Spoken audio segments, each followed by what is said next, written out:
भगवान की अंतरंगा शक्ति है।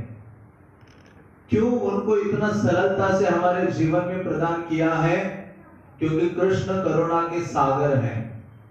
तो ऐसे करुणा के सागर कृष्ण इतनी अधिक दया और अनुकंपा उनकी जीवों के प्रति रहती है कि तो भगवान अपनी करुणा का विस्तार अलग अलग माध्यम से करते हैं और उस करुणा के द्वारा क्या करते हैं? जीवों को वैकुंठ ले जाने के लिए तत्पर रहते हैं। तो भगवान की करुणा का विस्तार क्या हो सकता है? भगवान की करुणा का विस्तार एक तो उनका अपना धाम है, वृंदावन है, नवद्वीप मायापुर है, जगन्नाथपुरी है, द्वारका धाम है, बद्रीनाथ आदि धाम है। तो भगवान की करुणा का वो विस्तार है और भगवान रुकते नहीं हैं। वो अपनी करुणा वो रुकती नहीं है करुणा, और कई सारे सीमाओं का उल्लंघन करके हमारे तक आती है। भगवान इतने कारुण्यपूर्ण हो जाते हैं कि भगवान एक पहाड़ के रूप में प्रस्तुत हो जाते हैं। कौन सा पहाड़ है? गिरिराज गोवर्धन के। तो भगवान गोवर्धन के रूप में हमारे समक्ष खड़े हैं और अपनी कृपा का वर्षाव कर रहे हैं। उतना ही नहीं, भगवान नदी के रूप में भी हमारे तक पहुंच रहे हैं। कौन सी नदी है? गंगा नदी है, यमुना आदि है। तो उसी प्रकार से स्कंद पुराण में वर्णन आता है कि जो शिवजी है, उनके जो पुत्र कार्तिकेय, वो शिवजी से कई प्रकार के प्रश्न पूछते हैं। तो जितने 18 पुराण हैं उनमें सबसे बड़ा स्कंद पुराण है। लगभग कितने हजार श्लोकास है। तो ऐसे स्कंद पुराण में वर्णन आता है जहां कार्तिकेय अपने पिताश्री से पूछते हैं। उनके पिता कौन है? शिवजी है। वैष्णवानाम यथा शंभु। तो ऐसे शिवजी को वो पूछते हैं कि हे पिताश्री, आप बताइए कि इस जगत में कौन सा ऐसा वृक्ष है जिसका पत्ता, जिसका फूल, जिसकी टहनी के संपर्क में कोई जीव आ जाए वो सीधा वैकुंठ पहुंच जाता है। कितना अच्छा प्रश्न है। अब सोचो, जीव हमारी स्थिति क्या है कलियुग के जीवों के?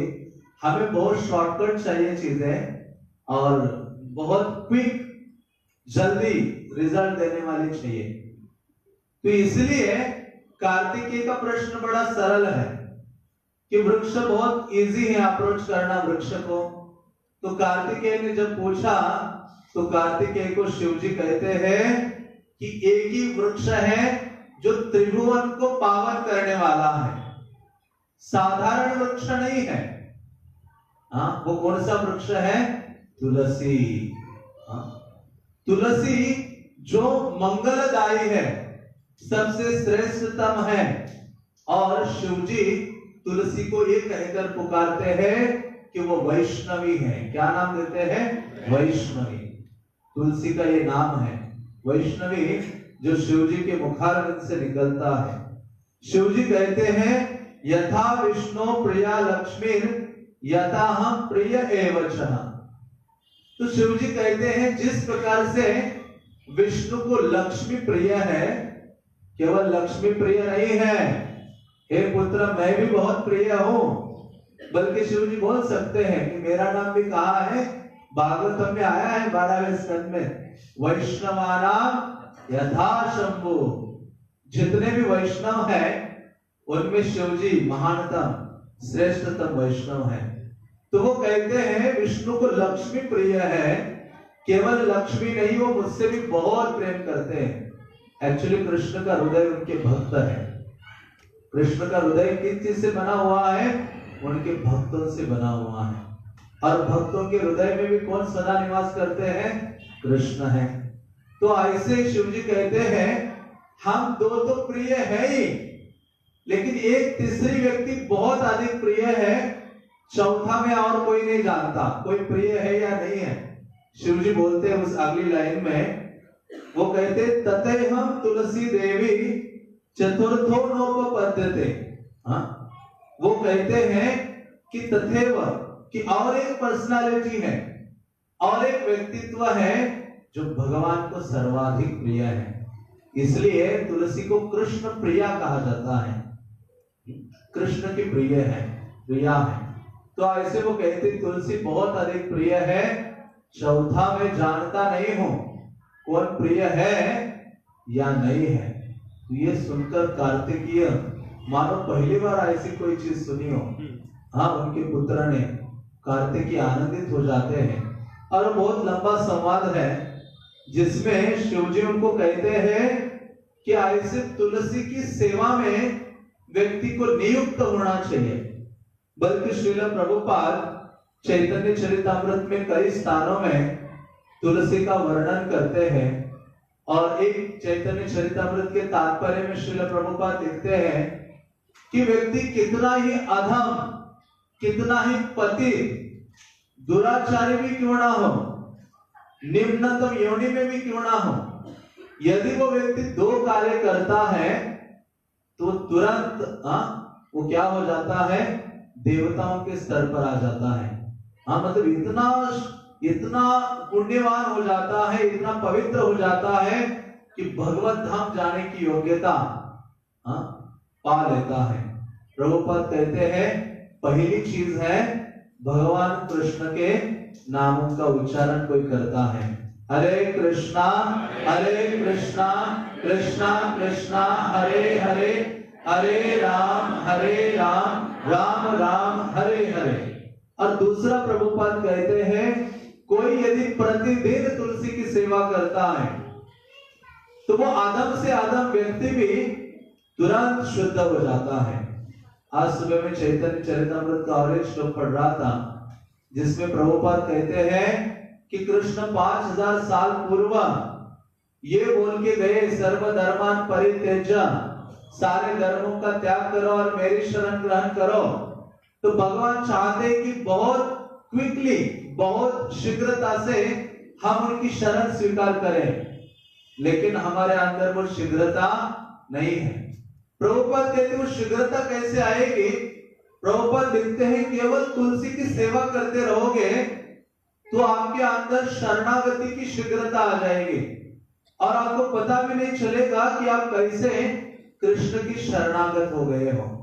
इसलिए तुलसी कोई साधारण व्यक्तित्व नहीं है।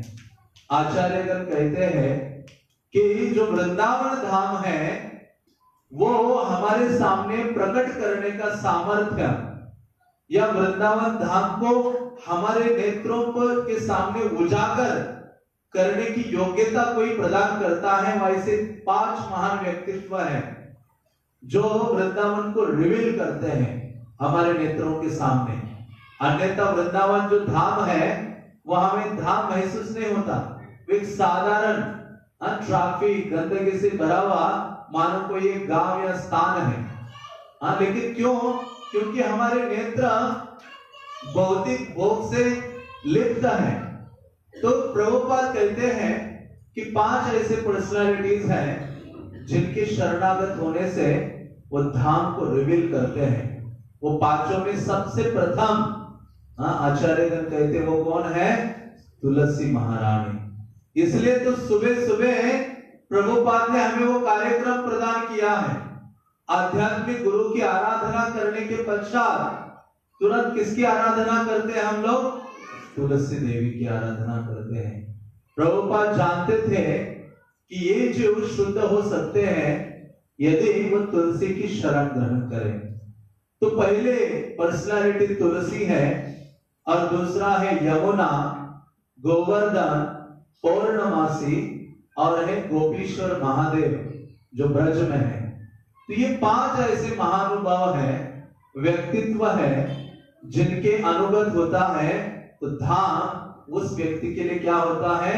उजागर हो जाता है, रिवील हो जाता है। तो ऐसे श्रीमती तुलसी महारानी है जो हमें श्रील प्रभुपाद ने प्रदान की है। इसलिए वो साधारण नहीं समझना चाहिए क्योंकि हमारे दृष्टि में सारे वृक्ष एक बराबर है, सारे वृक्ष एक जैसे नहीं है। ये तुलसी कोई इस जगत का प्लांट नहीं है।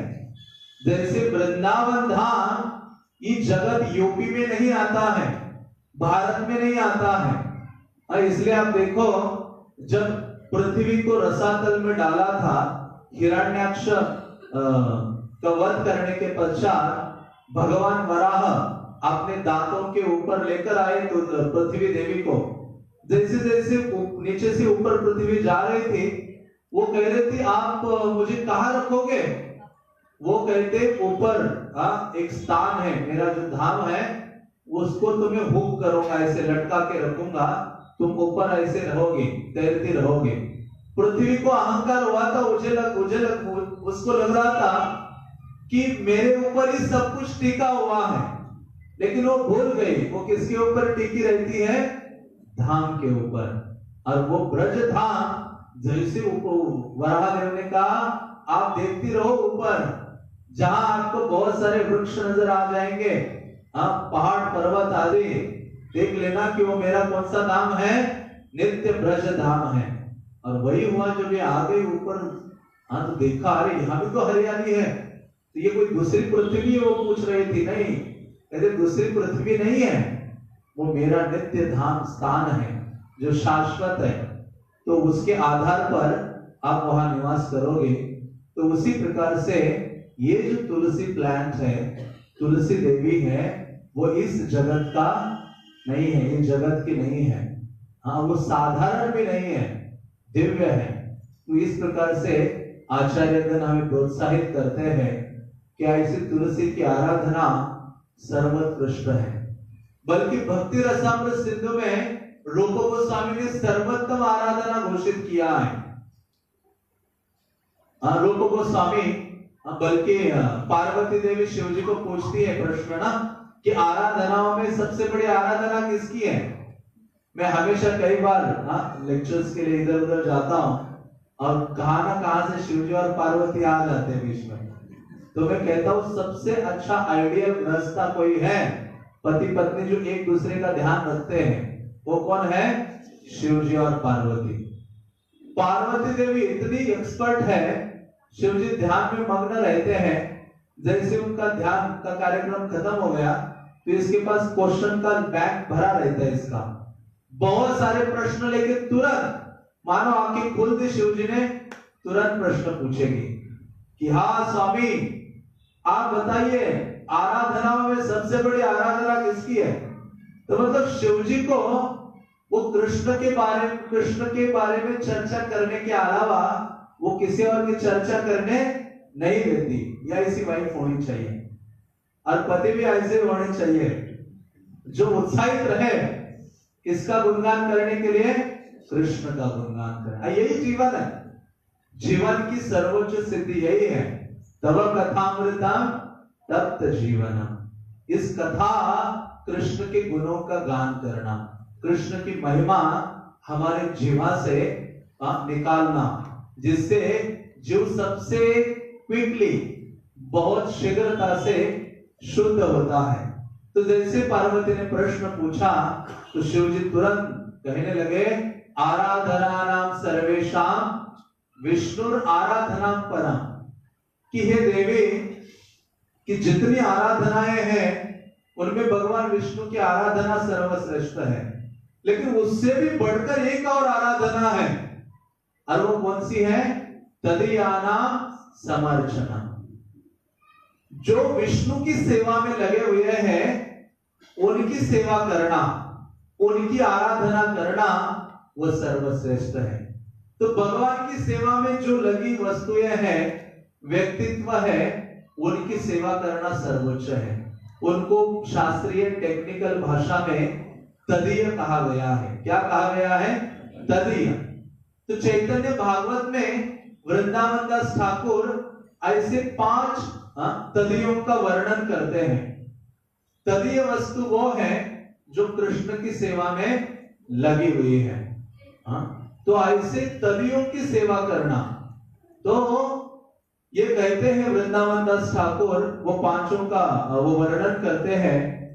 वो कहते हैं भागवत तुलसी गंगाय भक्त जने चतुर्थ विग्रह कृष्ण यही 40 सने वो 4 चीजों का वर्णन करते हुए कहते हैं कि 4 प्रमुख तदियां हैं, और उनमें से वो कहते हैं चतुर्था विग्रह कृष्ण, यही 4 सने। एक प्रकार से वो कहते हैं कि ये कृष्ण के 4 क्या है, विग्रह है, और कृष्ण से अभिन्न है। इसलिए जब तुलसी का वर्णन आता है तो भक्ति सिद्धांत सरस्वती ठाकुर श्रील प्रभुपाद के जो गुरु महाराज हैं वो क्या कहा करते थे, वृक्षा अर्चा अवतार, ऐसा बोला करते थे। तुलसी को क्या बोलते थे, वृक्ष अर्चा अवतार।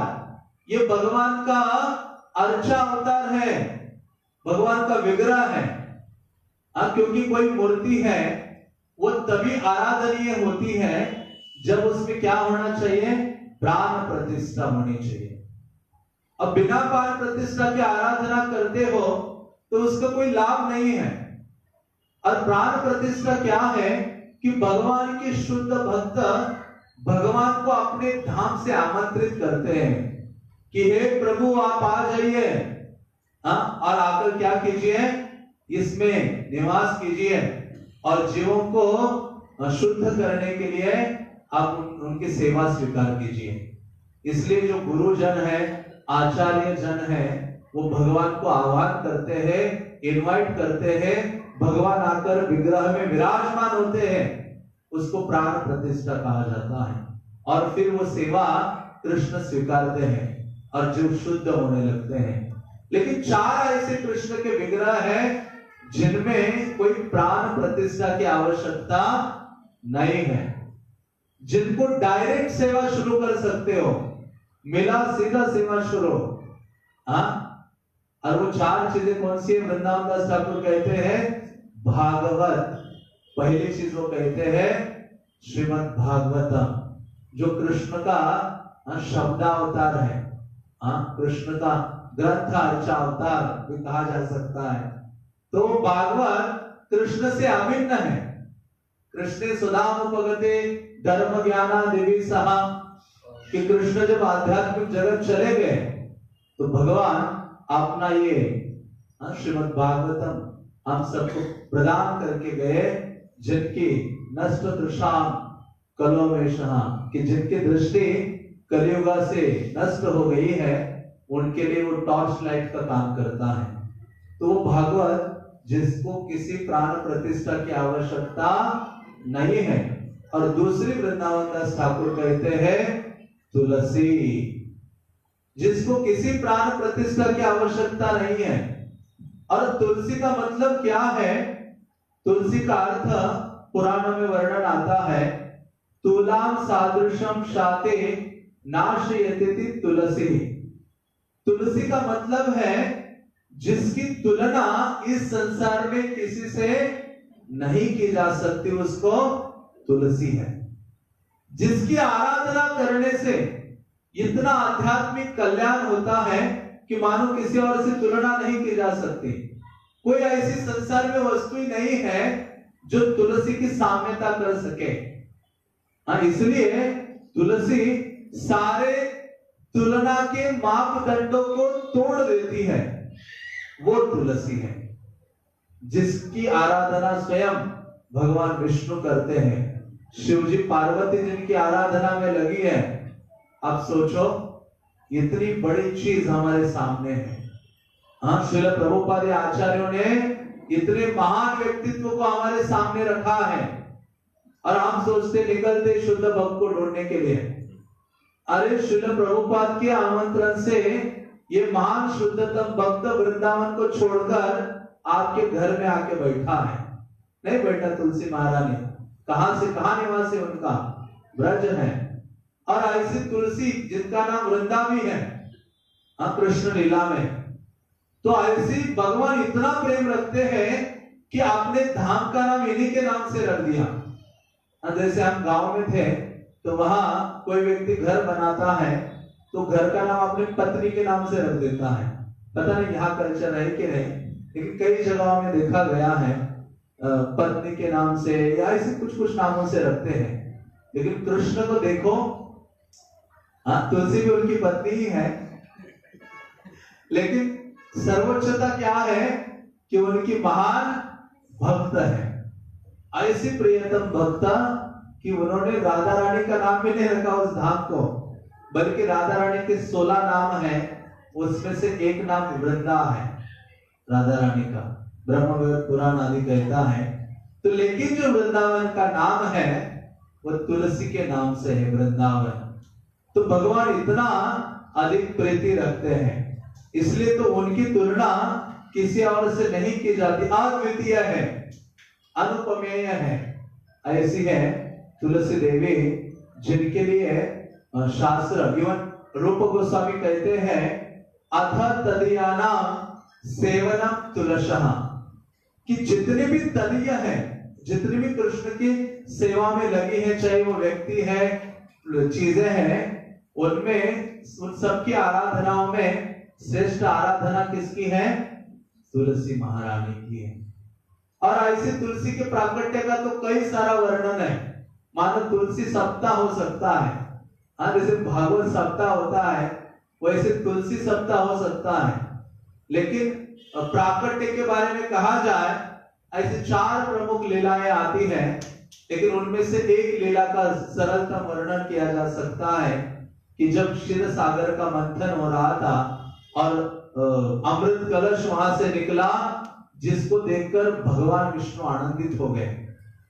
इतने आनंदित हो गए कि उनकी आंखों से आंसू की बूंदें टपक पड़ी उस अमृत कलश के अमृत के ऊपर, और जैसे टपके तो उसमें से क्या निकल आया? तुलसी का प्राकट्य हो जाता है। और सारे देवताओं ने देखा, अरे ये तो अद्भुत है। तो सबने वो भगवान की सेवा में उनको प्रदान किया। तुलसी कृष्ण के सेवा में क्या हो गई है?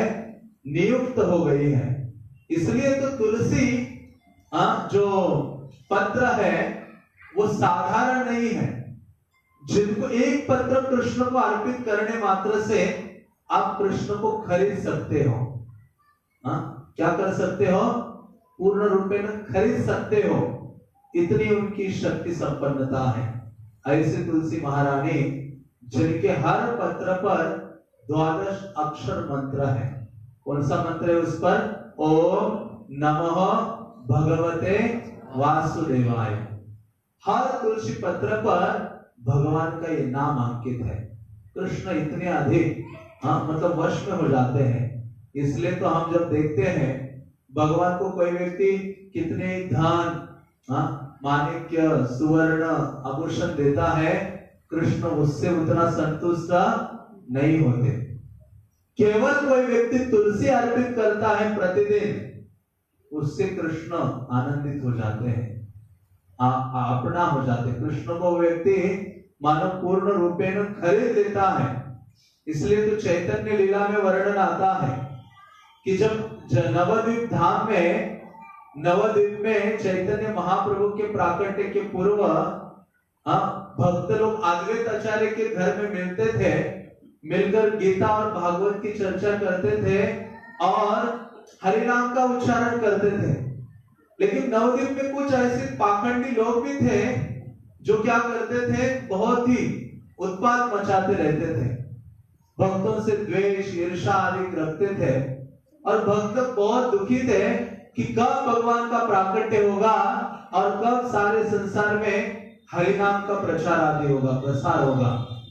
तो बल्कि अद्वैत आचार्य एक बार ये भक्तों का दुख देखा तो अद्वैत आचार्य कहते हैं कि यदि कृष्ण का प्राकट्य नहीं होगा अभी, तो मैं अपने चारों भुजाओं को प्रकट करूंगा और अपने चारों भुजाओं में चक्र धारण करके जो कृष्ण नाम का उच्चारण नहीं करता उनको क्या करूंगा?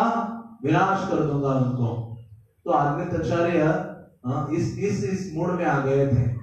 उसके कुछ ही दिनों पश्चात अद्वैत आचार्य ने तंत्रसार एक ग्रंथ पढ़ा था, जिसमें उन्होंने एक श्लोक पढ़ा था, जिसमें अद्वैत आचार्य ने उस श्लोक में यह वर्णन पढ़ा था कि कोई व्यक्ति कृष्ण को तुलसी दल मात्रेण जलश चुलुकेन वा विक्रीणेति स्वात्मान भक्त्योभ्यो भक्त वत्सला, कि कोई व्यक्ति तुलसी दल मात्रेण, हाँ, कोई व्यक्ति केवल तुलसी का थोड़ा एक पत्र भी अर्पित करता है कृष्ण को, और जलर्ष चुनुके नमा, इतना भरा हुआ थोड़ा सा अंजलि भर के जल भी दे देता है, विक्रीणेते स्वात्मानम भक्त्योभ्यो भक्तवत्सला, भगवान अपने आप को क्या कर देते हैं, दे देते हैं, बेच डालते हैं। विक्रीणेते मतलब बेचना, हाँ, बेच डालते हैं। ओनरशिप कृष्ण के अपने ऊपर की खत्म हो जाती है। जो व्यक्ति इस प्रकार से करता है प्रतिदिन, कृष्ण उसके हो जाते हैं। ऐसी भक्त वत्सलता है। अद्वैत आचार्य ने जब ये पढ़ा, अद्वैत आचार्य की मानो ट्यूब लाइट महादेव प्रकाश आ गया। हाँ, अद्वैत आचार्य कहते कल से ही हाँ, ये नॉलेज को एक्शन में ला देता है ये श्लोक। अब देखो श्लोक एक एक श्लोक लाइफ बदल देता है। प्रभुपाद के लाइफ में कौन सा श्लोक था, कौन सा श्लोक था, वो भी केवल 2 श्लोक बहुत महत्वपूर्ण है।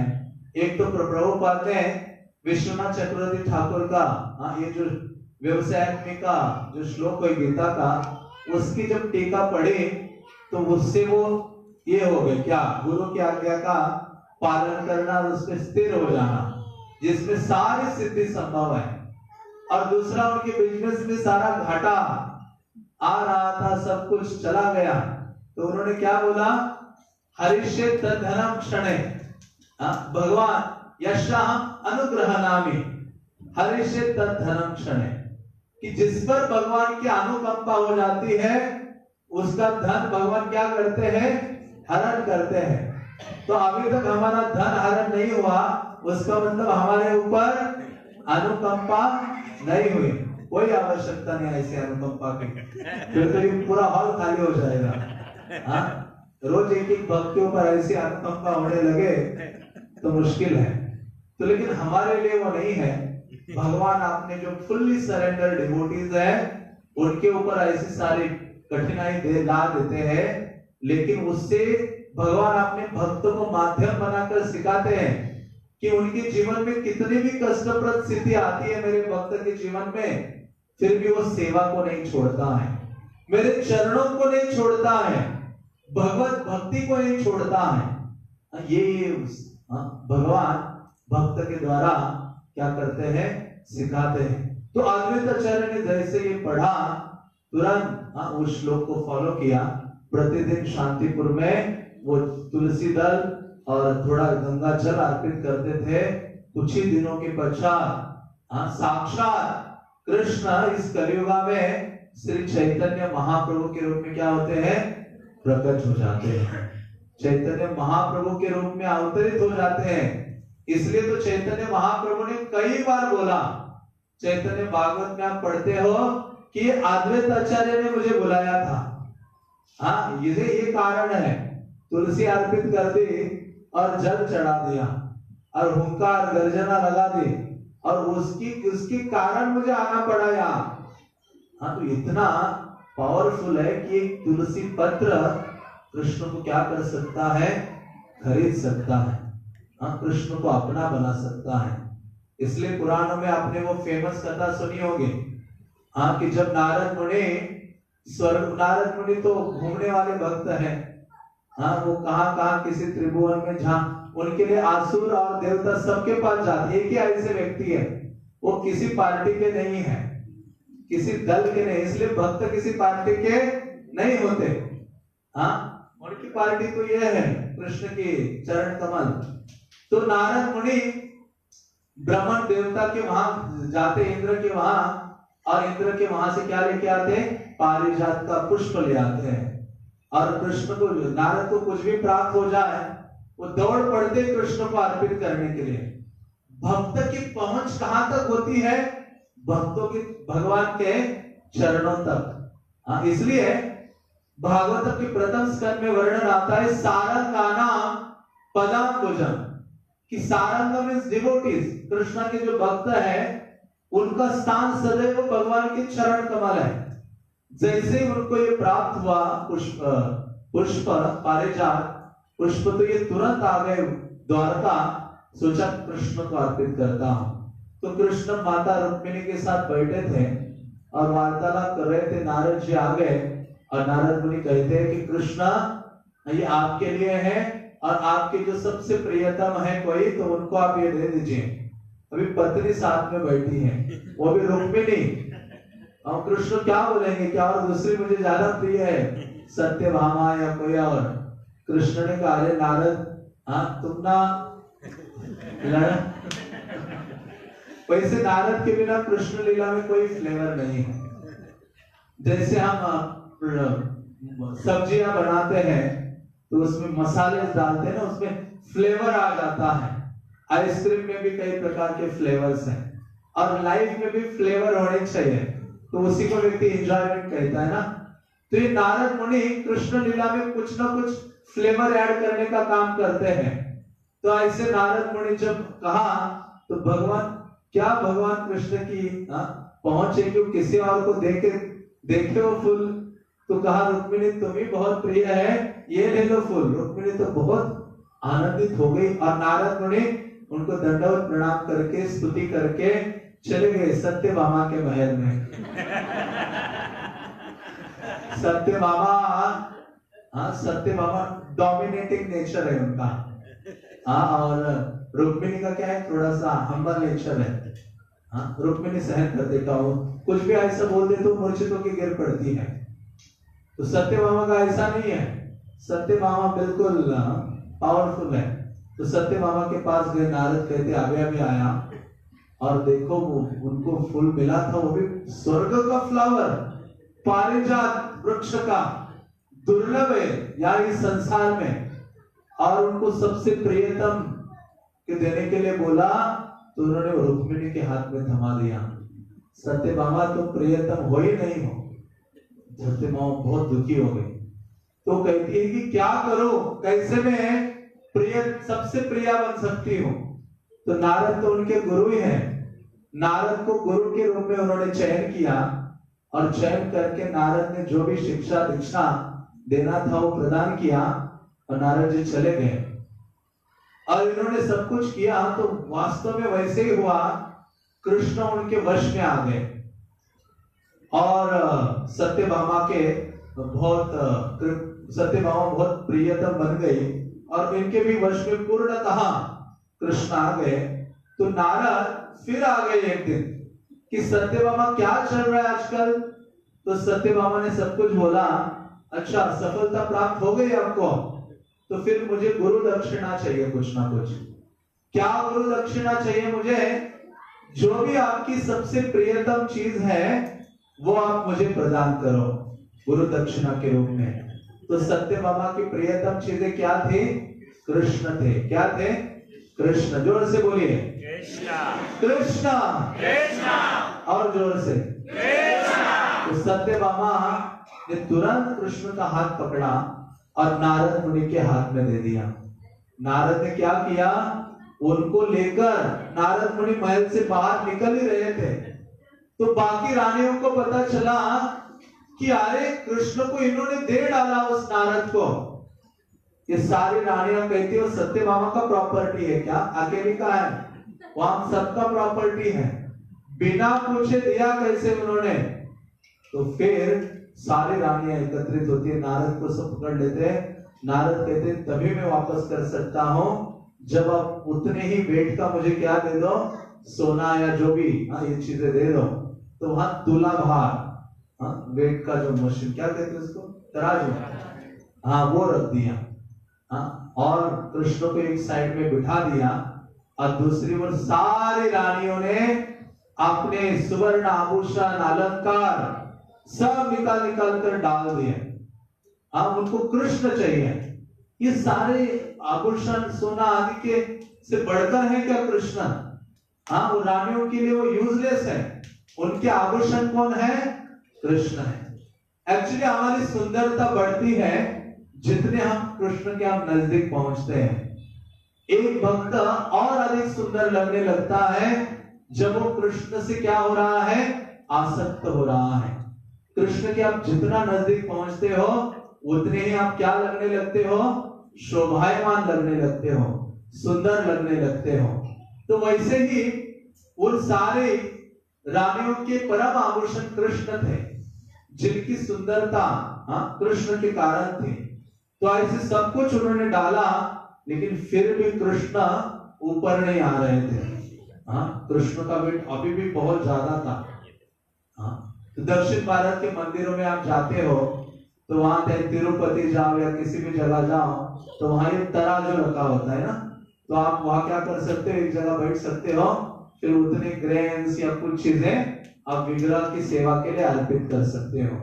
तो ये तुलाभार का जो योजना है वो तब से शुरू हुआ है, और हमारे इस्कॉन भक्तों ने भी लागू कर दिया है इसको।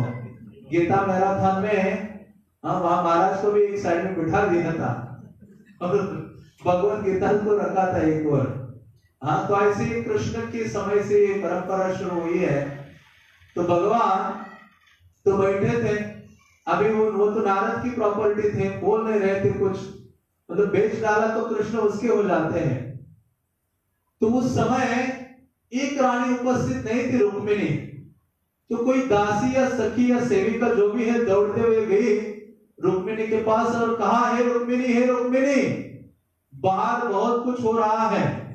और रुक्मिणी उस समय क्या कर रहे थे, तुलसी की सेवा कर रहे थे, परिक्रमा कर रहे थे, उसकी आराधना कर रहे थे।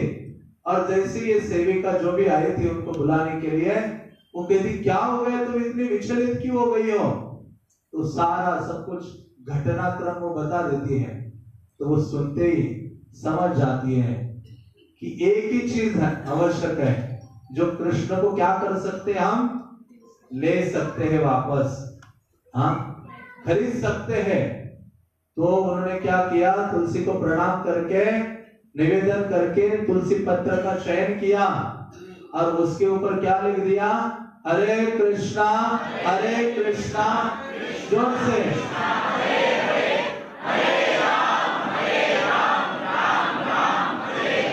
तो उन्होंने भगवान का नाम कृष्ण लिख दिया। ये कृष्ण शब्द लिख दिया, कर्षति इति कृष्ण, जो सबको आकृष्ट करते हैं। कृष्ण भी आकृष्ट हो जाते हैं अपने ही नाम से। तो ऐसे कृष्ण लिखा एक पत्र के ऊपर और वो ले गए। जैसे गए वहां तो वो जो सारा सोना जो भी अलंकार आभूषण थे सारे हटा दिए और उस स्थान पर एक क्या रखा, तुलसी पत्र रख दिया। और जैसे रखा तो कृष्ण का जो वेट बहुत ज्यादा लग रहा था, मानो 16,000 रानियां भी बैठ जाए ना इस तरफ, तो भी कृष्ण ने वो वहां से ऊपर नहीं होते। लेकिन तुलसी का इतना प्रभाव है, जिनका पूर्ण देह नाम से सना हुआ है। जैसे मैंने कहा, हर पत्र पर भगवत नाम है और उनका पूर्ण देह किसकी सेवा के लिए है, कृष्ण की सेवा के लिए है। तो आप सोचोगे कृष्ण क्यों नहीं उनके हो सकते। तो ऐसे जैसे पत्र रखा, पत्र रखने मात्र से कृष्ण ऊपर हो जाते हैं। और वो बेचारे नारद सोचा था आज बहुत सोना लेके जाऊंगा, लेकिन क्या लेके जाना पड़ा उनको, एक तुलसी पत्र लेकर नारद फिर अपनी वीणा उठाए, गले में डाल के हरे कृष्णा कृष्णा कृष्णा हरे हरे, हरे राम राम राम हरे हरे। नारद निकल पड़े। तो ऐसी तुलसी पत्र की गरिमा है, इसलिए चैतन्य महाप्रभु प्रोत्साहित करते थे। चैतन्य चरितामृत में वर्णन आता है रघुनाथ दास गोस्वामी का, जब शंकरानंद सरस्वती ऐसे एक जो सन्यासी थे, मायावादी सन्यासी, जो वृंदावन से जगन्नाथपुरी गए थे, तो चैतन्य महाप्रभु को उन्होंने गिरिराज की शिला दी थी और चैतन्य महाप्रभु उसकी आराधना करते थे। लेकिन चैतन्य महाप्रभु ने रघुनाथ दास गोस्वामी को देखा, उनकी सेवा की भावना, समर्पण की भावना, तो वो गिरिराज शिला चैतन्य महाप्रभु ने रघुनाथ गोस्वामी के पास दी, उनको दे दी और उनको आदेश दिया कि हे रघुनाथ, हाँ, यही कृष्ण कलेवर, ये जो गिरिराज की शिला है ये कोई साधारण पत्थर नहीं है, ये क्या है? कृष्ण कलेवर, ऐसा शब्द यूज करते हैं। ये कृष्ण का साक्षात शरीर है, कृष्ण है साक्षात, और उनकी सात्विक आराधना करो। और वो सात्विक आराधना कैसी करो? चैतन्य महाप्रभु ने कहा प्रतिदिन अष्ट मंजरी, हाँ, तुलसी को जो मंजरी आती है और उसके साथ 2 पत्र होने चाहिए, हाँ, तुलसी पत्ते उसके साथ जुड़े हुए, ऐसे तुलसी का चयन करो और गिरिराज के चरणों में प्रतिदिन प्रदान करो। ये सात्विक आराधना है जिसके द्वारा भगवान पूर्णतः संतुष्ट हो जाते हैं। और वास्तव में जब आप मंदिर में जाके देखते हो, दर्शन आरती जब सुबह होती है, हाँ, तो मंगल आरती से दर्शन आरती तक पुजारी लोग भगवान की सेवा करते हैं अंदर आल्टर में। षोडश उपचार 16 प्रकार से उनकी सेवाएं होती है, जिसमें अलंकार, स्नान, वस्त्र आदि, माल्या अर्पणम, बहुत सारी चीजें होती है। ये सब होने के बाद जब दर्शन ओपन करने से पूर्व वो क्या करते हैं? तब उनकी सेवा स्वीकार्य होती है भगवान के द्वारा या पूर्ण होती है, जब तक वो तुलसी का पत्र भगवान के चरणों में ना अर्पित करें। चंदन को लेते हैं, मिस्त्री चंदन तुलसी पत्र को, और भगवान के क्या करते हैं? चरणों में रख देते हैं, जिसके द्वारा भगवान तब वो सेवाएं स्वीकार करते हैं। हाँ, वो एक विशेष अंग है विग्रह आराधना का। तो इस प्रकार से भगवान तुलसी के द्वारा है, हाँ, आराधना क्या करते हैं? स्वीकार करते हैं। इसलिए भगवान कहते हैं आपके कितने आपने व्यंजन बनाए क्यों ना हो, लेकिन जब तक उसमें तुलसी पत्र नहीं है, एक ना खाए, हाँ, एक भी वो खाते नहीं है, स्वीकार नहीं करते हैं। हाँ, भगवान के 2 विशाल रूप है जो भोग खाने में उनसे ज्यादा कोई जीत नहीं सकता। एक है स्वयं जगन्नाथ देव, हाँ, जो दिन भर खाते रहते हैं जगन्नाथपुरी में। राजा इंद्रद्युम्न ने उनसे 3 बार मांगे थे कि हे प्रभु, आप प्रकट हो ही गए हो तो आपकी उंगलियां कभी, मतलब पूरे दिन गिली रहनी चाहिए। उसका अर्थ है आपको हाथ धोने का टाइम नहीं मिलना चाहिए। कितना अच्छा लाइफ है, हाँ, हाथ धोने का टाइम ही नहीं मिले। हाँ, तो जगन्नाथ जी खा रहे, वहां खा रहे, किसके लिए खा रहे हैं? हमारे लिए खा रहे हैं। उनको वैसे कोई आवश्यकता नहीं है, लेकिन देखो वहां भी करुणा है। वो इतना खाना पड़ रहा है उनको, 25,000 लोग एक साथ खा सकते हैं, इतना एक बार अर्पित होता है, और वो करुणा की मूर्ति है। हाँ, इसलिए हमारे लिए वो ग्रहण कर रहे हैं। और दूसरे ये जो गिरिराज गोवर्धन है, गिरिराज लीला आप सुनते हो कार्तिक के समय में, ब्रजवासियों ने इतना सारा अन्नकूट, कूट का मतलब होता है पर्वत, गोवर्धन तो पर्वत है, लेकिन इन्होंने अन्न का भी पर्वत बना दिया। इतने सारे व्यंजन आदि, हाँ, बनाए और एक गिरिराज को अर्पित किए। आचार्यगण कहते हैं कि बड़े बड़े कुंड बनाए गए थे, दाल का कुंड, राइस का, अलग अलग जो स्वीट्स हैं, स्वीट राइस वगैरह सब्जियों के बड़े बड़े विशाल कुंड थे, जैसे जल के जलाशय होते हैं। और फिर जब समय आ गया, सबने गिरिराज को प्रणाम किया और निवेदन किया कि अभी शुरू हो जाओ, तो गिरिराज ने अपने हाथ ऐसे लंबे लंबे फैला दिए और ऐसे हाथों से एक एक कुंड एक बार में खा लेते थे। तो जितने ब्रजवासी थे ना, वो ऐसे दौड़ते थे कुंड के पास, अभी क्या कैसे खाएंगे। देखा पूरा राइस का पूरा कुंड ऐसे चाट लिया, पूरा स्वीट राइस, सब्जियां, और वो खाते जा रहे और चिल्लाने लगे। जब खत्म हो गया सारा, कहने लगे, क्या कहने लगे? अन्य और, मतलब और लाओ, और दो, और लाओ। कितना लाएंगे? मतलब भगवान खाना शुरू करे तो जीव कहां दे सकता है उनको? राखे कृष्ण मारे कृष्ण राखे के, ये वैसा ही है। कृष्ण किसी को मारना चाहे तो इस संसार में कोई शक्ति नहीं है जो उसे बचा सकती है। हाँ, मिस्टर हिरण्यकशिपु का देखिए, पूरा बुद्धि लगा दिया, सारे वर उन्होंने प्रयास किया लेकिन मरे ना बेचारे। हाँ, तो वैसे ही जब वो मांग रहे थे तो एक बुद्धिमान ब्रजवासी वो समझ गए, अभी इनकी चुप करता हूं इनको। हाँ, कैसे चुप किया उन्होंने? कैसे चुप किया? एक तुलसी पत्र लाए। हाँ गिरिराज जी, बहुत हो गया अभी आपके लिए ये समर्पयामि, कृष्ण समर्पयामि, कि आप ये ले लीजिए, संतुष्ट हो जाइए। इसलिए कृष्ण आराधना बहुत सरल है, सरल हो जाती है जब आप किसका शेल्टर लेते हो? वृंद देवी तुलसी महारानी की। श्रील प्रभुपाद कहते हैं, एक जगह लिखते हैं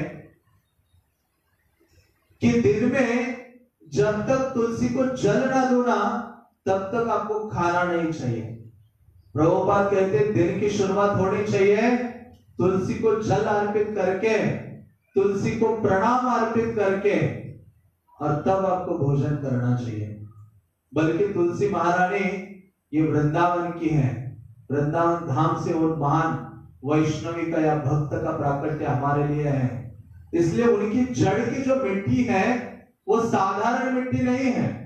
जैसे प्रभुपाद ब्रज रज का वर्णन करते हैं, प्रभुपाद एक बार हैदराबाद में थे, तो किसी ने पूछा प्रभुपाद ये वृंदावन की मिट्टी कैसी है? प्रभुपाद ने कहा वो हैदराबाद मिट्टी से डिफरेंट है, क्योंकि हैदराबाद की मिट्टी से कुछ भी मांगो और कितना भी शरीर पर कोट डालो, तुम जैसे कि तैसे ही रहोगे। हाँ, लेकिन वृंदावन की मिट्टी इतनी शक्ति संपन्न है, उसको प्रणाम करके उससे कुछ डिजायर भी करोगे, प्रभुपाद कहते हैं she will deliver immediately। Prabhupada कहते हैं वो तुरंत आपको वो मनोवांछा प्रदान कर सकती है। इतना ब्रजरज का महात्म्य है।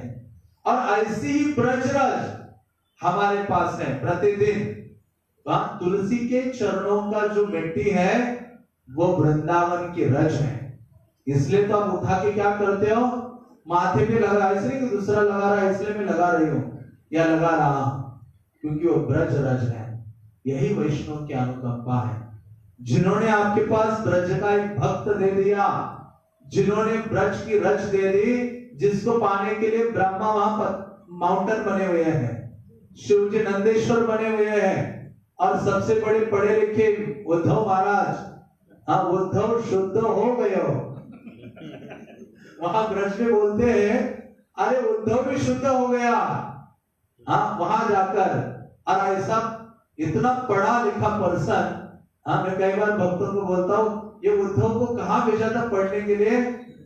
स्वर्ग में। हाँ, जैसे ये अलग अलग यूनिवर्सिटीज होती है, तो पैराडाइज यूनिवर्सिटी थी वो, जहां भेजा गया, उद्धव पढ़ लिख के आ गए। और इन्होंने कहा कृष्ण ने तो इतना पढ़ा लिखा है लेकिन अभी भी भक्ति में थोड़ी कमजोरी है, इसको ट्रेनिंग भेजता हूं। वो 15 दिन के लिए गए थे, क्रैश कोर्स करके आ गए। जैसे यहाँ बीच बीच में कोर्स करते हैं ना भक्त लोग आपको, तो वैसे ही कुछ ही दिनों का क्रैश कोर्स करने वृंदावन पहुंचे थे, और वहां जाकर देखा डिवोशन क्या है, ब्रजवासियों की सेवा क्या है। वहां एक जल, किसी उन्होंने पूछा ये नंद महाराज का घर कहाँ है? तो किसी ने कहा ये देखो ये जल आ रहा है ना, छोटा सा बहते हुए है, ये जल जहां एंड होता है ना वही कृष्ण का घर है, यशोदा नंद है। और ये जल नहीं है, यशोदा के आंसू है, सारे भय रहे, जहां एंड हो जाए तो कहते हैं क्या ये डिवोशन है। और गोपिकाओं को, सखाओं को, वहां के वन्य प्राणियों को, इन सबको देखकर हाँ नम छोटे हो गए। कभी कभी आप नए होते हैं, हमें आपने बहुत ये होते, मैं बड़ा डिवोटी हूँ, अरे इतने साल से हूँ, मैंने ये कर दिया, मैंने वो कर दिया। हाँ, लेकिन हम क्या है, उस ब्रह्मा की तरह है जो 4 मुख वाले ब्रह्मा को पता ही नहीं था कि और भी बहुत सारे ब्रह्मा हैं जिनके हजारों हजारों मुख हैं।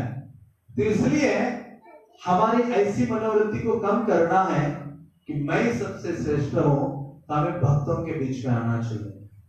जब वैष्णव के बीच में आते हैं, भक्तों के बीच में आते हैं, तो हम अपने आप को क्या समझ लेते हैं, जान लेते हैं, रियलाइज कर लेते हैं कि मैं तो बहुत क्या हूं, नगण्य हूं। जहां मथुरा में कूद रहे थे उद्धव, सारे यदुवंशियों को ये रहता था कि अब देखो कृष्ण जब द्वारका में या मथुरा में भोजन करते थे तो एक व्यक्ति अलाउड नहीं था उनके पास बैठकर देखे कि कृष्ण कैसे खाते हैं।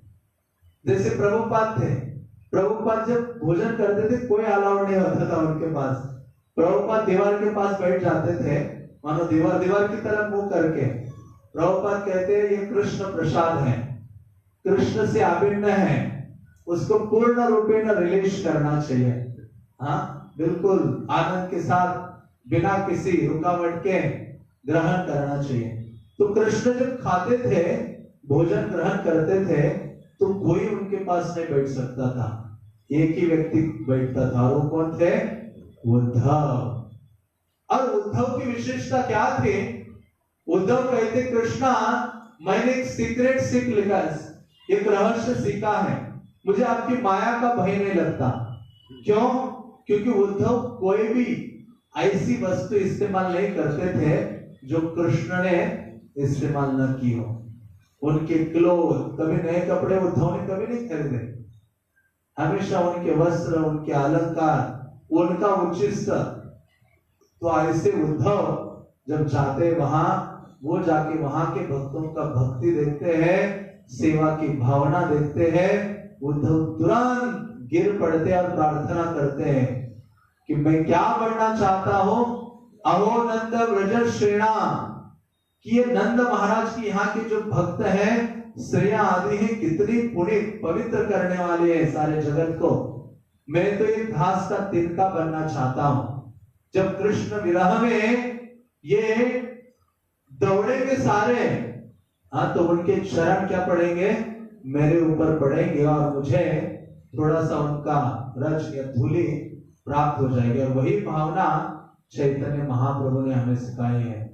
अये नंद तनुज किंकरा पतितं मां विषमे भवान बुधो, कृपया तव पाद पंकजं स्थित धूलि सदृशं। वो कहते हैं कि मैं इस भौतिक सागर में गिर पड़ा हूं, ये कृष्ण, आप मुझे इस भौतिक सागर से, जन्म मृत्यु के सागर से निकाल लीजिए और आपके चरण कमलों में स्थान प्रदान कीजिए। और कोई बड़ा स्थान नहीं, हाँ, आप बड़ा भक्त बनने का प्रयास नहीं करना चाहिए। हमारी परंपरा है गोपीर भर्तुर पद कमलयोर दास दासानुदास, तब कृष्ण हमारी ओर दृष्टिपात करते हैं। तो ये तुलसी की सेवा हमें गंभीरता से लेनी चाहिए। प्रभुपाद कहते थे किसी के यहाँ तुलसी फल फूल रही है, हरी भरी हो रही है, तो यहाँ भक्ति नाच रही है उस घर में या उस व्यक्ति के हृदय में। इसलिए तुलसी का ध्यान रखना चाहिए, जैसा ध्यान हम अपने छोटे बालक का रखते हैं। कृष्ण की वो प्रिया है, कृष्ण के महान भक्त है। आप जब इस प्रकार से उनकी सेवा करोगे तो निश्चित रूप से उनकी अनुकंपा क्या होगी, हमें प्राप्त होगी। इसलिए प्रभुपाद जब विदेश गए थे तो प्रभुपाद को एक रिपोर्टर ने पूछा, स्वामी जी गले में क्या पहना रखा है आपने? तो प्रभुपाद ने कहा, जिस प्रकार से एक कुत्ता होता है वो अपने गले में, दो प्रकार के कुत्ते होते हैं, एक है नीति खंड का एक कुत्ता। कितने खंड है यहाँ, मैं आज ही समझा, ज्ञान खंड, नीति खंड, बहुत सारे खंड हैं। तो प्रभुपाद कहते हैं एक प्रकार का कुत्ता होता है जिसके गले में पट्टा नहीं होता है, हाँ, उसको कोई भी लात मारता है, पत्थर मारता है, सब कुछ करता रहता है। दूसरा डॉग होता है जिसके गले में पट्टा होता है, उसका अर्थ है उसका कोई मालिक है। उसी प्रकार से प्रभुपाद ने कहा, हमने पट्टा धारण किया है, हम अनाथ नहीं है, हम सनाथ है और हमारे मालिक कौन है, कृष्ण है। तो रिपोर्टर तब समझ में आ गया उसके। तो प्रभुपाद बोलते हैं तुलसी महारानी है भारत में और ये है वो है, तो उसके दिमाग से परे था। तो लेकिन इस प्रकार से हमें भी ये जानना चाहिए कि हम सदैव तुलसी को धारण करते हैं। हाँ, बल्कि यमदूतों को ये आदेश है कि ऐसे व्यक्ति को मत ले जाना जिनके गले में क्या है, ये पट्टा धारण किया हुआ है तुलसी। बल्कि तुलसी इतनी शक्ति संपन्न है कि कोई व्यक्ति शरीर त्यागता है, कितना ही पापी दुष्कर्मी क्यों ना हो, लेकिन उसके अंतिम क्रिया के समय ये तुलसी, ड्राई तुलसी डाली जाती है तो उसके पाप उसी समय क्या होते हैं, भस्म होकर उसको छोड़ देते हैं। हाँ, तो ऐसे तुलसी प्रभुपाद या आचार्यों के स्वयं कृष्ण की महान देन है और हमारे पास सदैव 24/7 हमारे लिए तत्पर है। ऐसा डिवोटी, हम घूमते हैं, शुद्ध भक्त को ढूंढते हैं, ऐसा डिवोटी 24/7 आपके पास है जिनकी आप सेवा कर सकते हो। इसलिए प्रतिदिन प्रयास करना चाहिए। जब हम जप करते हैं तो तुलसी महारानी चाहे आंगन में, गैलरी में जहां है उसको ले ले, उसको वस्त्र पहना दे, कुछ कपड़ा डाल दे राउंड और उनको रख दे और उनके सामने बैठकर क्या करे, हरे कृष्णा कृष्णा कृष्णा हरे हरे, हरे राम राम राम। इतना पावरफुल आप अनुभव करोगे कि आपका हरि नाम पूर्णतः बदलेगा और उनसे आप प्रार्थना का एटीट्यूड रखोगे। अब देखो, हरिदास ठाकुर इतने महान भक्त थे जिनको नामाचार्य कहा जाता है, जो 3 लाख हरिनाम लेते थे, लेकिन फिर भी वो सदैव तुलसी के सामने बैठकर जप किया करते थे और इतना शक्ति संपन्न हो गए कि उनको वो वेश्या प्रलोभित नहीं कर पाए, बल्कि वो आकर जब उनको प्रणाम करते थे, तुलसी को प्रणाम करते थे सर्वप्रथम, इसी से वो शुद्ध हो गए। इतनी महानतम भक्त बन गई कि बड़े बड़े भक्तगण उसको देखने आया करते थे। उतना ही नहीं, हरिदास ठाकुर को माया देवी साक्षात आ गई थी, तब भी हरिदास ठाकुर तुलसी का आश्रय लिए हुए थे। तुलसी के शेल्टर में ही सुरक्षा है। इसलिए शिव जी स्वयं कहते हैं, जब आप स्तवों का गान करते हो, प्रेयर्स का गान करते हो, श्लोकों का गान करते हो, सदैव तुलसी के निकट बैठकर गान करो, तुलसी के समीप ही जप करने का प्रयास करो। चैतन्य महाप्रभु का चरित्र आप देखते हो, जितने दिन भी चैतन्य महाप्रभु 24 साल तक नवद्वीप में रहे, तो प्रतिदिन सुबह सुबह गंगा स्नान जाते थे और गंगा स्नान आकर वापस आकर सर्वप्रथम अपने घर में तुलसी की सेवा करते थे, तुलसी की परिक्रमा करते थे, तुलसी की आराधना करते थे और फिर बाकी सारे कार्यकलाप करते थे।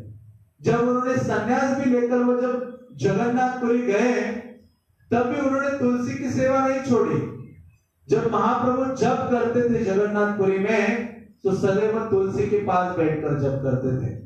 चैतन्य महाप्रभु जब चल के जप करते थे, वृंदावन दास ठाकुर चैतन्य भागवत में लिखते हैं कि एक भक्त तुलसी ऐसे पकड़ता था खड़े खड़े और वो चलता रहता था। चैतन्य महाप्रभु भी चलते हुए जप करते रहते थे और उस तुलसी को देखते हुए जप करते थे।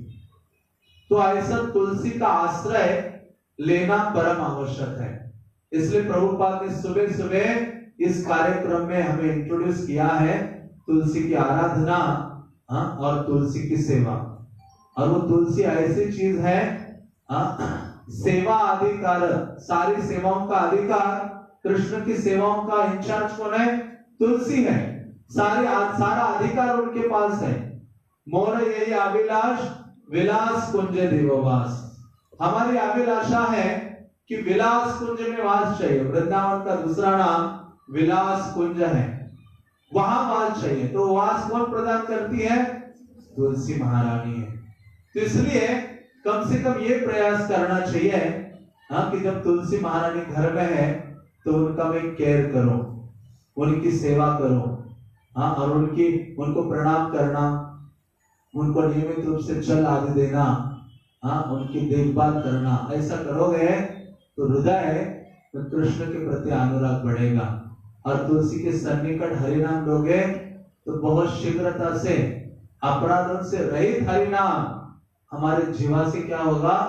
प्रकट होने लगेगा और सारी जो कुभावनाएं हैं दुर्भावनाएं हैं हमारी चेतना या मन से, ये सारा मल हट जाएगा। तो ये विशेष विशेष अनुकंपा है और भगवान की विशेष विशेष करुणा की साक्षात मूर्तिमान स्वरूपा है तुलसी महारानी।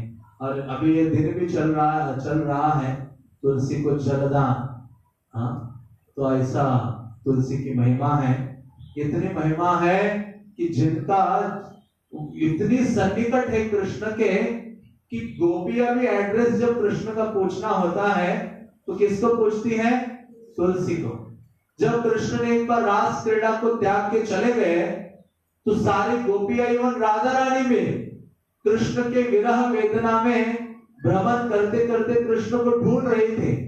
सारी गोपियां जब वृक्ष के पास गई और उनको पूछा तो वृक्षों ने उनसे बातें नहीं की। गोपियां कहते हैं ये सारे मेल ट्रीज हैं, मतलब पुरुष वृक्ष हैं, वो हमें नहीं बता रहे हैं कुछ। तो कहते देखो देखो कच्चित तुलसी गोविंद है, वो तुलसी को देखा उन्होंने और तुरंत उनके पास गए और गोविंद शरण प्रिया, कहते आप तो गोविंद को इतनी प्रिय हो कि हे तुलसी आप ही एकमात्र हो जो कृष्ण कहा है वो बता सकती हो। क्यों? क्योंकि आप एक क्षण के लिए भी कृष्ण के चरण छोड़ती नहीं हो। कृष्ण के चरण कभी खाली नहीं होते, सदैव कौन लिपटी रहती है, चिपकी रहती है? तुलसी। इसलिए तो लक्ष्मी ईर्षा करती है। लक्ष्मी की तो हम सब पुकारते रहते हैं, दिवाली आती तो कितना पुकारते हैं, पुकारते कि नहीं पुकारते? और जहां तहां से गणेश लक्ष्मी लेके आएंगे, जोर की पुकार पूरे एनसीआर में आवाज जाए, लक्ष्मी छोड़ के उनके पास आ जाती है। मतलब लक्ष्मी को कहने का तात्पर्य है कभी कभी वो नारायण के चरण छोड़ के इधर उधर जाती है, लेकिन तुलसी कभी भी चरण नहीं छोड़ती। इसलिए गोपियां भी उनके अनुगत हो जाती है। सखीर अनुगत करो, अनुगत्य का धारण करना। इस प्रकार से गोपिकाएं भी, इवन आप गर्ग संहिता में पढ़ते हो तो जब चंद्रानना सखी को पूछती है राधा रानी कि कृष्ण को अपना बनाने के लिए क्या करना होगा, तो कहती है तुलसी की आराधना। फिर राधा रानी ने पूरा लंबा व्रत लिया तुलसी सेवा का, और इतना व्रत लिया कि जब तुलसी की ऐसी आराधना करने लगे राधा रानी तो साक्षात तुलसी ऐसे प्रकट होकर बाहर आ गई। तो तुलसी कहती है कि आप तो सारे जगत को शिक्षा देने के लिए आप मेरी आराधना कर रही हैं। तो कृष्ण के प्रति अनुराग का भाव जागृत करने के लिए तुलसी की आराधना आवश्यक है। जब ये जय विजय 4 कुमार प्रवेश कर रहे थे वैकुंठ में, तो जय विजय ने उनको रोका, और उनको वहां थोड़ी सी लड़ाई हो गई।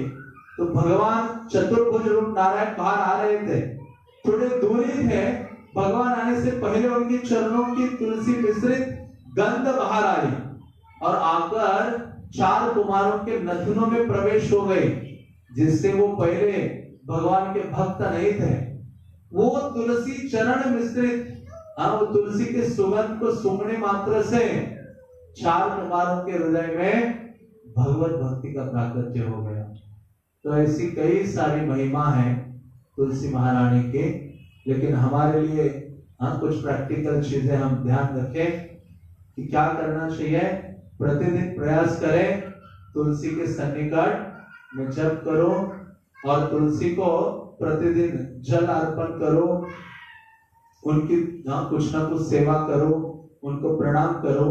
तो इस प्रकार से हम प्रतिदिन करते रहेंगे तो आप क्या हो जाएंगे, भगवान और उनका जो वृंदावन धाम है वो हमारे लिए उजागर हो सकता है। तो ऐसे श्रील प्रभुपाद की देन है। प्रभुपाद बहुत आनंदित हुए थे जब विदेशों में पहले सब जगह तुलसी नहीं थी। प्रभुपाद की एक शिष्या अमेरिकन लेडी गोविंद दासी, जो पहली बार इंडिया से वो बीज लेकर उसने तुलसी का वो रोपण किया, प्रार्थना करती रही तुलसी बाहर आ जाओ। तुलसी महाराज विदेशों में बड़ा कठिन है, हमें इतना इजी है ना, वैल्यू नहीं पता चलता हमें। कृष्ण इतनी सरलता से द्वापर युग में घूमते थे, कोई उनका वैल्यू नहीं कर रहा था। दुर्योधन और कितने सारे ऐसे हजारों राजा थे। तो वैसे तुलसी हमारे बीच में सदैव भ्रमण कर रही है। इसलिए हम बस साधारण समझ लेते हैं। इसलिए उनकी महिमा, उनकी ग्लोरीज को हमें जानने का प्रयास करना चाहिए, हम जिज्ञासा करनी चाहिए, सुनना चाहिए और उनको सेवा करने का प्रयास करना चाहिए। तो जब ऐसी गोविंद दास जी ने प्रभुपाद को प्रार्थना करते हुए, कृष्ण को प्रार्थना करते हुए तुलसी को निवेदन किया, तो वो पहली बार वहां बीजों से तुलसी उग गई और फिर सब जगह वो फॉर्मूला अप्लाई किया गया और सब जगह पूरे वर्ल्ड में हर टेम्पल्स में तुलसी इतनी बड़ी बड़ी हो गई। गोविंद दास जी ने इतना बड़ा तुलसी उगाया था, पूरा छत में लग जाए। प्रभुपाद बहुत खुश हो गए थे, उनके वहां गए थे वो। उनके प्रभुपाद तुलसी वृक्ष के नीचे से जाते थे, ऐसे प्रभुपाद को आनंद आता था। इस प्रकार से तुलसी का स्पर्श प्रतिदिन हमारे इस शरीर से हो जाना चाहिए, जिससे हमारे सारे तुरंत हम सत्वगुण में आ जाते हैं। तो इस प्रकार से हमने थोड़ा सा प्रयास किया तुलसी महारानी का गुणगान करने का। हरे कृष्णा कृष्णा कृष्णा हरे हरे, हरे राम राम राम हरे हरे। वृंद देवी तुलसी महारानी के, श्रील प्रभुपाद के, पिताई गौर प्रेमानंदे।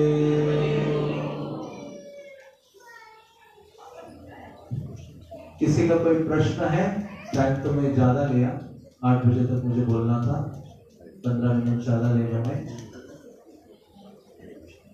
हाँ, आपने एक कि अगर कोई व्यक्ति तो मैं समझ नहीं आया कि अगर कोई व्यक्ति मर भी गया है तो उसके ऊपर फिर हाँ, मतलब अंतिम संस्कार उस समय भी तुलसी, ड्राई तुलसी के जलाते वक्त तो भी उसके पाप सारे जल जाते, विनष्ट हो जाते हैं। तुलसी डाले, डायरेक्ट वृक्ष ही डाल दे, जो सूखा होता है ना, लकड़ियां होती है तुलसी की, वो डालते हैं। कई लोगों को पता है, पुराणों में तो बहुत सारी चर्चा है इसके बारे में।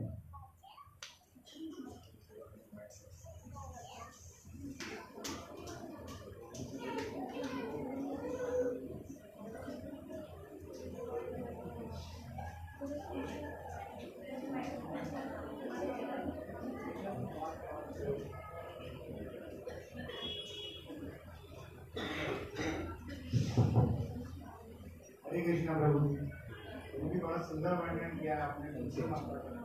भी हमने प्रभु जी के अच्छा वर्णन था। प्रभु जी, मेरे 2 प्रश्न हैं। शुद्ध भक्त कौन है, उसकी प्राप्ति, उनकी प्राप्ति हम लोग कैसे कर सकते हैं जो स्टार्टिंग लेवल पे हैं? और एक प्रश्न ये है कि हम जब बिना नहाए हुए हमारा दिन स्टार्टिंग होता है तो तुलसी माता के दर्शन करके हम तभी जल चढ़ा सकते हैं? पहला प्रश्न है, शुद्ध भक्त कौन है? जो शुद्ध भक्त की सेवा में लगा है वो शुद्ध भक्त है। सरलता प्रभुपाद कहा करते थे।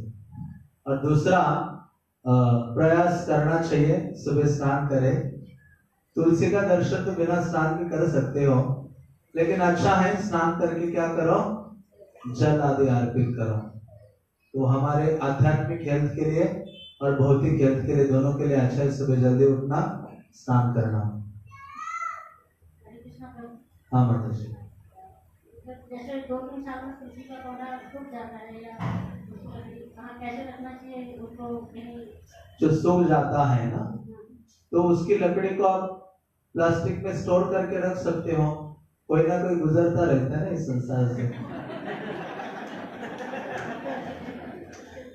अपने लिए भी और जिनसे हम प्रेम रखते हैं उनके परिजनों के लिए भी। उसमें हंसना क्या है, हम सबको जाना ही जाना है, ये कोई नई चीज थोड़ी है। ठीक है, थैंक यू। हाँ माता जी,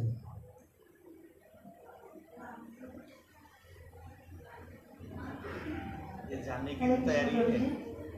बोलती जैसा आपने बताया कि 4 ग्रह होते हैं जिनकी हम सीधी सेवा कर सकते हैं, तो उसमें 4 तीन रहे, दो बताए ना, भागवत, तुलसी, गंगा और भक्तजन है।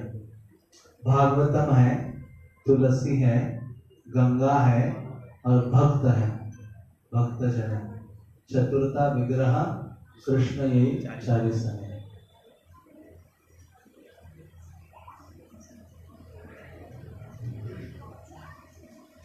हरे कृष्णा कृष्णा कृष्णा हरे हरे श्रील प्रभुपाद के हरे कृष्ण। तो हम प्रभु जी का धन्यवाद देंगे। प्रभु जी फरीदाबाद से आए और हमारे लिए इतना अच्छा प्रैक्टिकल इंफॉर्मेशन हमें देके जा रहे हैं तुलसी के बारे में, तुलसी महारानी के बारे में। तो हम उसमें से कुछ ना कुछ अपने, क्योंकि जो बुद्धिमान भक्त कौन है, जो सुनता है और सुन के उसका मन में लाता है। तो अगर मन में लाने का प्रयास करेंगे तो हम बुद्धिमान भक्त हमारी गिनती होगी। आप में से कितने भक्त हैं बुद्धिमान बनना चाहते हैं? हरे बोल, थैंक यू। तो हम यहाँ धन्यवाद देना चाहेंगे गुरु जी का कि सबको जो है प्रबुद्ध रख के जा रहे हैं। तो धन्यवाद देने का तरीका क्या है? हरे कृष्णा कृष्णा कृष्णा हरे हरे, हरे राम राम राम हरे हरे। साथ ही साथ आज जो है हमारे अनादिमान प्रभु गाजियाबाद से और इनके वेद गुरुनाथ प्रभु इंदिरा पर पधारे हैं और उनका भी स्वागत करते हुए धन्यवाद देते हैं कि वो आए। हरे कृष्णा कृष्णा कृष्णा हरे हरे, हरे राम राम हरे हरे। बाकी थोड़ा भी समझने के लिए मैं नजर करूँ।